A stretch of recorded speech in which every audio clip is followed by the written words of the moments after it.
오늘은 전도서 28번째 시간으로 더 좋은 것이라는 제목으로 함께 말씀을 나누기 원합니다. 이제 오늘부터 전도서 7장으로 들어가게 됩니다. 전도서 6장까지 말씀을 우리가 생각해 보면 전도자가 바라보는 세상은 헛된 세상이었습니다. 헛된 것으로 헛된 일로 가득 찬 해벨 같은 세상이다라고 외쳤죠. 해 아래 헛된 세상에서 무엇이 좋은 것인지를 찾고자 했지만 어떤 것이 좋은지 찾지를 못했습니다. 그래서 우리가 지난 시간 보았던 전도서 6장 마지막 절의 말씀이 그런 사정을 대변합니다. 전도서 6장 12절 말씀을 보면 헛된 생명의 모든 날을 그림자같이 보내는 일평생에 사람에게 무엇이 낙인지를 누가 알며 그 후에 해 아래에서 무슨 일이 있을 것을 누가 능히 그에게 고하리요 라고 말하고 있습니다. 전도자는 이렇게 대체 무엇이 낙인지를 누가 알겠습니까? 라고 외치고 있는 것입니다. 그런데 전도자의 말이 이제 7장으로 들어와서 좀 어조가 바뀌게 됩니다. 글의 분위기가 달라지는 것을 느껴집니다. 전도자의 말 같지가 않고 흡사 잠언과 같은 말을 하기 시작을 합니다. 그래서 전도서 7장 말씀을 보면 해 아래 세상살이에서 비교 대상이 되는 것들을 고르게 됩니다. 그리고 그 가운데 어느 것이 더 나은지, 어느 것이 더 좋은지를 관찰하는 쪽으로 이제 글의 방향을 조금 바꾸게 되는 것을 발견하게 됩니다. 그리고 그렇게 해서라도 세상살이의 현실을 조금 더 파악하려고 하는 것을 보게 됩니다. 어떤 것이 좋은 것이 모르겠으니까 둘 중에 어느 것이 그나마 나은지를 선택해서 헛된 세상살이를 헤쳐나가고자 노력하는 모습을 우리는 보게 되는 것입니다. 그래서 오늘 말씀을 통해서도 전도자가 말하는 것이 어느 것이 더 좋은 것인지 함께 말씀을 통해 살펴보길 원합니다. 먼저 1절 말씀을 우리 다시 함께 읽어보기 원합니다. 1절 말씀입니다. 좋은 이름이 좋은 기름보다 낫고, 아멘. 좋은 이름이 좋은 기름보다 더 낫다라고 말하고 있습니다. 좋은 이름은 고매한 인격 또 아름다운 삶을 갖춘 사람에게 주어지는 것이죠. 반대로 인격과 삶이 부실한 사람은 좋은 이름이 아닌 나쁜 이름을 받게 되는 것입니다. 역사 속에서 히틀러라는 이름은 평생 나쁜 이름으로 기록이 될 것입니다. 그리고 간디라는 이름은 아마 좋은 이름으로, 선한 이름으로 기억이 될 것이죠. 성경에서 좋은 이름의 대표적인 사례는 아마도 다윗이 아닐까 생각이 됩니다. 다윗은 하나님과 사람 앞에서 칭찬과 존경을 받았다라는 것을 우리는 말씀을 통해 알고 있습니다. 그래서 다윗의 이름은 신앙의 모델, 삶의 모델로 제시되면서 많이 쓰이고 있는 것을 압니다. 그럼 다윗의 삶은 어떻기 때문에 이렇게 좋은 이름을 받았겠습니까? 열왕기상 저자는 다윗에 대해서 이렇게 말하고 있습니다. 열왕기상 15장 5절 말씀을 함께 읽어보겠습니다. 이는 다윗이 햇사람 우리아의 일 외에는 여호와 보시기에 정직하게 행하고 자기에게 명령하신 모든 일을 어기지 아니하였음이라. 아멘. 다윗은 심각한 범죄를 저질렀습니다. 그 범죄 때문에 큰 형벌을 받았고 그 형벌을 자기가 받아서 마땅한 것으로 여겼던 사람이죠. 그런데 이 범죄 외에는 사람들의 눈앞뿐만 아니라 하나님 보시기에도 일평생 정직하게 행했고 자신에게 맡겨진 모든 사명을 하나도 저버리지 않았다라고 성경은 다윗에 대해서 말하고 있다라는 것이죠. 그러기에 우리가 이 말씀을 통해 알 수 있는 것은 우리 역시도 좋은 이름을 받기 위해서는 하나님 앞에서 정직하게 행하고 하나님의 명령에 순종하는 것, 그때에 우리도 다윗과 같은 이름을 받게 된다라는 것을 기억하시길 진심으로 바라겠습니다. 그리고 이 좋은 이름이 좋은 기름보다 낫다라고 1절에서 말하고 있습니다. 좋은 기름이 무엇일까요? 좋은 기름은 풍요롭고 평안한 삶을 의미하는 것입니다. 그런데 이런 삶은 우리의 인격과는 무관하게 주어지는 것이죠. 게다가 외부에서 주어지는 것이기 때문에 순간적으로 쉽게 사라질 수도 있다라는 것입니다. 그럼에도 불구하고 현실에서는 좋은 이름보다 좋은 기름을 더 선호하는 사람들이 많은 것도 사실입니다. 하지만 우리는 좋은 기름보다는 좋은 이름을 택해야 된다라는 것을 믿으시기 바랍니다. 그래서 잠언 22장 1절 말씀에서도 많은 재물보다 명예를 택할 것이요 은이나 금보다 은총을 더욱 택해야 한다라고 우리에게 말해주고 있는 것입니다. 재물을 택하여 재물을 따라가다 보면 자신도 모르게 죄를 짓는 것이고, 결국 재물을 택한 사람은 후회가 가득한 삶을 살 수도 있지만, 명예를 선택하고 이름을 선택한 사람은 생활에 부족함이 있을지라도 마지막에 후회가 없는 삶을 살았다라고 고백하게 된다라는 것을 우리는 말씀을 통해 기억해야 되는 것이죠. 그리고 1절 후반절 말씀을 보면 전도자는 죽는 날이 출생하는 날보다 낫다라고 말하고 있습니다.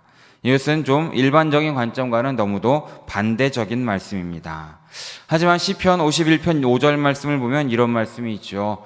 내가 죄악 중에서 출생하였으며 어머니가 죄 중에서 나를 잉태하였습니다 라고 고백하고 있습니다. 무슨 말입니까? 아담과 하와의 그 타락으로 인해서 모든 사람들의 출생은 태어나면서부터 죄와 관련이 있다라는 것입니다. 출생, 태어나는 것은 곧 죄인의 삶을 시작한다라는 것을 이야기해 주는 것입니다. 그러기에 우리 인간의 삶은 고통과 슬픔과 아픔과 상처와 분노와 증오로 채워질 수밖에 없는 것입니다. 하지만 이 죽음의 날, 죽음의 날은 이 모든 것들과 결별하는 날이다라는 것이죠. 육신의 장막을 벗고 주님께로 돌아가는 날이다라고 우리에게 말해주고 있는 것입니다. 그러기에 우리가 예수님을 잘 믿어야 하는 이유는 죽는 날이 태어나는 날보다 더 아름답고 좋게 하기 위해서라는 것을 기억하시는 우리 모두 되시길 진심으로 바라겠습니다. 이어지는 2절 말씀도 함께 읽어보기 원합니다. 2절 말씀입니다. 초상집에 가는 것이 잔치집에 가는 것보다 나으니 이것을 그의 마음에 둘지어다. 아멘. 여기서는 죽는 자와 출생하는 자를 기준으로 삼지 않고 이제 초상집을 가는 조문객과 잔치집을 가는 하객을 비교하고 있습니다. 초상집에 가는 것이 잔치집에 가는 것보다 나은 이유가 무엇이겠습니까? 제공되는 음식의 질 때문은 아닐 것입니다. 초상집, 그것은 모든 사람이 가야 하는 인생의 끝을 확인하는 곳이기 때문에 더 좋다라고 우리에게 말해주고 있는 것입니다. 우리가 모두 죽는 것은 변함없는 진리이고 사실입니다. 그리고 그 죽음 이후에는 하나님의 심판을 받는다라는 것을 기억하시길 바랍니다. 그리고 초상집은 이러한 사실을 우리에게 일깨워주는 곳이다라는 것이죠. 초상집은 죽음을 직접 경험하는 것이 아니라 간접적인 죽음을 경험하는 곳이다라는 겁니다. 초상집을 가는 것은 다른 사람의 죽음을 보면서 나도 죽음에 이르게 된다라는 것을 의식하는 곳이다라는 겁니다. 하나님의 심판대 앞에 서기 전에 이 심판의 기준을 다시금 의식하고 다시금 일깨워 준다라는 것이죠. 그래서 누구나 죽는다는 사실을 전도자는 마음에 담아둬야 한다라는 것입니다. 이 세상에서 우리는 영원히 살 것처럼 살아서는 안 되는 것입니다. 언젠가 죽을 인생임을 의식하면서 하루하루를 살아야 된다라는 것입니다. 사랑하는 여러분, 인생은 삶과 죽음으로 구성되어 있습니다. 삶만 생각하고 죽음의 때를 계수하지 않으면 정상적인 인생을 살아갈 수가 없는 것입니다. 삶은 잠깐이고 죽음 이후는 영원하다는 것을 기억하시면서 죽음 이후의 세계에 대해서 우리가 더 큰 관심과 생각을 가져야 한다는 것을 전도자는 이렇게 우리에게 말해주고 있는 것입니다. 3절에서 또 비교하는 것이 나옵니다. 3절 말씀도 함께 읽어보겠습니다. 슬픔이 웃음보다 나음은 얼굴에 근심하는 것이 마음에 유익하기 때문이니라. 아멘. 웃음과 슬픔 중에 어느 것이 더 낫겠습니까? 전도자는 웃음보다 슬픔이 더 낫다라고 우리에게 말하는 것입니다. 여기에 슬픔이라는 의미로 사용된 단어는 카스라는 단어인데 이것은 안타까움, 고통, 근심을 의미하는 단어입니다. 이 단어는 하나님으로부터 오거나 사람으로부터 오는 고통에 대한 이 비참한 마음, 비참한 심경을 나타내는 데 사용되는 단어가 이 카스라는 단어입니다. 그래서 2절 말씀과 관련해서 초상집에서 죽음을 바라본 후에 이제 인생의 유한함에서 느끼는 슬픔, 숙연함, 겸손을 가리키고 있는 단어가 이 슬픔이라는 단어라는 것을 우리는 기억해야 됩니다. 또한 여기서 말하고 있는 웃음이라는 단어는 세호크라는 히브리어를 쓰고 있는데, 이 단어는 그냥 세상적으로 기쁜, 그냥 세속적인 기쁨을 우리에게 말해주고 있는 것입니다. 그래서 3절 말씀을 통해서 우리가 기억해야 될 것은 인생의 영원한 본질은 그 죽음을 추구하는 슬픔이 세상적인 웃음보다 낫다라고 우리에게 가르쳐주고 있는 것입니다. 그리고 이어서 얼굴에 근심하는 것이 마음에 유익하다라고도 말하고 있습니다. 여기에 이 근심이라는 단어는 단순한 이 마음의 근심이 아니라 사색, 진지한 반성을 뜻하는 것으로 삶의 문제에 대해서 더 깊이, 더 바르게 생각한다라는 것으로 이해할 수 있습니다. 그래서 얼굴의 근심이 우리의 생각을 깨끗하고 진지하게 정화시켜서 심오한 진리를 만나게 도와주고, 이로 인해서 참된 기쁨을 얻게 하기 때문에 마음에 유익이 있다라고 우리에게 말해주는 것입니다. 그래서 전도자는 웃음보다는 슬픔이 더 낫다라고 우리에게 말해주고 있는 것이죠. 이어지는 4절 말씀에서도 전도자는 지혜자와 우매자를 비교하는데, 이것은 이제 2절과 3절의 말씀을 결론 짓는 내용으로 바라볼 수 있습니다. 우리 4절 말씀을 함께 읽어보겠습니다. 지혜자의 마음은 초상집에 있으되 우매한 자의 마음은 혼인집에 있느니라. 아멘. 이것은 초상집에 가면 지혜자가 되고 혼인집에 가면 우매자가 된다는 말은 아닐 것이죠. 우매자의 발걸음은 이 혼인집을 향하여서 일시적인 이 세속적인 삶의 화려함에 빠지는 것이고, 지혜자의 발걸음은 초상집을 향함으로써 우리의 일시적인 삶 이후에 영원한 세계를 확인하고 준비한다. 그러기에 이 지혜자의 마음이 초상집에 있다라고 우리에게 말해주고 있는 것입니다. 사랑하는 여러분, 우리가 출입하는 곳, 우리가 왔다 갔다 하는 곳에 그 의미를 생각할 수 있어야 됩니다. 그래서 어디를 출입해야 하는지를 알고 깨닫는 것도 하나님의 지혜라는 것이죠. 그러기에 사랑하는 여러분 모두가 세상을 따라서 세상적인 곳을 출입하시기보다는 하나님의 진리가 증거되고 하나님의 영광이 선포되고 하나님의 은혜가 부어지는 곳으로 발걸음을 옮기시는 우리 사랑하는 영일의 성도님들 모두 되시기를 진심으로 바라겠습니다. 이어지는 5절 말씀도 함께 읽어보려 합니다. 5절 말씀입니다. 지혜로운 사람의 책망을 듣는 것이, 아멘. 그래서 책망이라는 말은 이제 사람의 어리석음을 깨우쳐주고 바르고 온전한 삶을 살도록 도와주는 권면이다라고 볼 수 있는 것이죠. 반면에 노래라는 단어는 거짓된 위로나 격려의 의미를 포함하면서 사람을 이유 없이 우쭐하게 해서 교만하게 만드는 말이다라고 볼 수 있는 것입니다. 그러기에 지혜로운 자의 책망을 듣는 것이 우매한 자들의 노래를 듣는 것보다 더 낫다라고 우리에게 가르쳐 주는 것입니다. 사랑하는 여러분, 우리가 읽고 있는 하나님의 말씀에는 책망이 대단히 많습니다. 왜입니까? 디모데후서 3장에서 말하고 있는 것처럼 모든 성경은 책망에 유익한 책이기 때문이죠. 이것을 불쾌하게 여길 것이 아니라 그만큼 우리가 악한 본성을 가지고 있는 죄인이기 때문에 책망이 필요한 존재다라는 것을 우리에게 일깨워주고 있는 것입니다. 그리고 하나님께서 우리에 대한 사랑을 다양한 책망으로도 표현하시는 것입니다. 죽음으로 죄악으로 돌진하는 자녀들을 꾸짖어서 돌이키게 만드는 것이 그 책망이고 그것이 하나님의 사랑이다라는 것입니다. 이것을 깨달은 바울은 에베소서 5장 11절에서 이렇게 말합니다. 너희는 열매 없는 어둠의 일에 참여하지 말고 도리어 책망하라 라고 말해주고 있는 것이죠. 사랑하는 여러분, 우리 모두가 하나님이 주시는 그 책망의 말씀을 통해서 잘못을 회개하시고 한 걸음 한 걸음 주님께 나아가시는 성도님들 모두 되시길 진심으로 바라겠습니다. 이어지는 6절과 7절 말씀은 이 우매한 자들의 노래에 대한 이야기가 나오고 있습니다. 먼저 6절 말씀을 함께 읽어보겠습니다. 우매한 자들의 웃음소리는 솔밑에서 가시나무가 타는 소리 같으니 헛되니라. 아멘. 이 우매한 자들의 노래와 웃음은 정말 아무런 의미가 없다. 모든 것이 헛된 헤벨이다 라고 말해주고 있는 것입니다. 그러기에 사랑하는 여러분, 고막만 즐겁게 하는, 우리의 귀만 즐겁게 하는 우매자의 칭찬에 중독되지 마시기 바랍니다. 우리는 마음에 아무런 유익도 없는 어리석은 사람들의 그 칭찬에 목마를 때도 분명히 있습니다.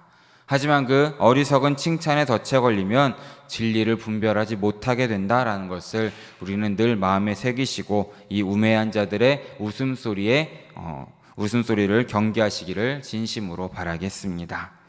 마지막으로 우리 7절 말씀도 함께 읽어보기 원합니다. 7절 말씀입니다. 탐욕이 지혜자를 우매하게 하고 뇌물이 사람의 명철을 망하게 하느니라. 아멘. 여기에서는 이 세상의 칭찬과 우매자들의 노래가 얼마나 심각한 문제인지를 말해주고 있습니다. 우매한 칭찬처럼 탐욕과 뇌물도 우리의 판단을 흐린다라는 것이죠. 탐욕, 이 무언가를 탐하게 되면 그것에 치우치기 때문에 판단력이 많이 떨어지게 되는 것입니다. 아무리 지혜로운 자라도 탐욕이 생기면 우매하게 된다라는 것이죠. 탐욕을 품으면 탐욕의 대상에서 사로잡히게 되는 것입니다. 그리고 그렇게 되면 하나님의 영광은 눈에 보이지 않는 것입니다. 아무리 경건한 사람일지라도 탐욕을 품고 경건을 유지할 수 있는 사람은 아마도 없을 것입니다. 그러기에 이러한 탐욕을 이기려면 우리는 어떻게 해야 됩니까? 하나님의 말씀에 전념할 수 있어야 됩니다. 다윗도 이런 기도를 올립니다. 시편 119편 36절을 보면 내 마음을 주의 증거들에게 향하게 하시고 탐욕으로 향하지 말게 하소서라고 기도하고 있는 것입니다. 사랑하는 여러분, 우리는 하나님의 말씀으로 배가 불러야 다른 것에 대한 탐욕이 사라진다라는 것을 기억하시면서 우리 마음 가운데 말씀을 두셔서 탐욕의 죄를 이기시길 진심으로 바라겠습니다. 또한 뇌물에 대한 이야기도 말하고 있습니다. 뇌물은 한마디로 우리의 인생을 망하게 하는 것입니다. 예나 지금이나 뇌물 때문에 패가망신하는 사람들의 이야기를 우리는 많이 듣게 됩니다. 성경에도 뇌물에 관한 언급이 있다라는 것은 이것은 오늘날의 문제뿐만이 아니라 오래전 이 성경이 쓰여질 시대에도 문제였다라는 것을 우리는 말씀을 통해 깨달을 수 있어야 되는 것이죠. 고대 이집트 왕조에서도 뇌물을 이 공정한 재판을 왜곡하는 것으로 규정했고 처벌을 면할 목적으로 선물을 살포하는 그 행위를 집중적으로 단속했다라는 기록도 있습니다. 그렇다면 이 성경과 뇌물은 어떻게 구분할 수가 있겠습니까? 받은 후에 편안하게 잘 수 있으면 선물일 것이고 잠을 이룰 수 없으면 뇌물이다라는 것이죠. 속이 찔리면 뇌물이고 고마우면 선물인 것입니다. 선물인지 뇌물인지는 주고받는 사람들이 가장 잘 알 수 있는 것입니다. 이 선물과 뇌물의 가장 중요한 차이는 대가성이 있느냐 없느냐라는 것이죠. 선물은 조건 없이 주어지는 것입니다. 하지만 뇌물은 대가를 지불해야 되는 것입니다. 그래서 뇌물을 받으면 대가를 지불하기 위해서 부정을 저지른다라는 것입니다. 그래서 성경에서도 뇌물을 받지 말라라고 경고하고 있습니다. 출애굽기 23장 8절 말씀을 보면 너는 뇌물을 받지 말라. 뇌물은 밝은 자의 눈을 어둡게 하고 의로운 자의 말을 굽게 하느니라 라고 말하고 있고, 잠언서 17장 23절 말씀에서도 악인은 사람의 품에서 뇌물을 받고 재판을 굽게 한다라고 우리에게 말해주고 있는 것입니다. 말씀을 정리합니다. 사랑하는 여러분, 우리는 이 인생을 살아가면서 많은 것을 선택할 때가 분명히 있습니다. 그리고 선택에 대해서 오늘 전도자는 무엇이라고 말합니까? 더 좋은 것을 선택해야 한다라고 우리에게 가르쳐주고 있습니다.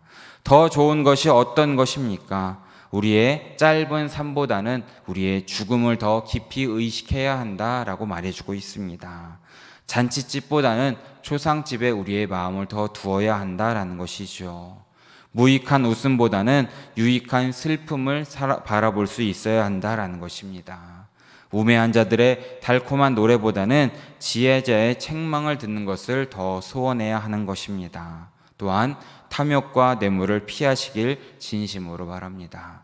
그리고 세상 가운데 가장 좋은 것이 무엇이겠습니까? 바로 예수님을 선택하시고 십자가의 길을 선택하는 것, 그것이 가장 좋은 길이라는 것을 기억하시길 진심으로 바라겠습니다. 그것을 선택하심으로써 우리 사랑하는 성도들 모두가 지혜로운 삶을 살아가시고 이 세상 가운데 온전히 하나님의 뜻을 따라 살아가시는 우리 성도님들 모두 되시기를 진심으로 바라고 축원합니다. 함께 기도하겠습니다.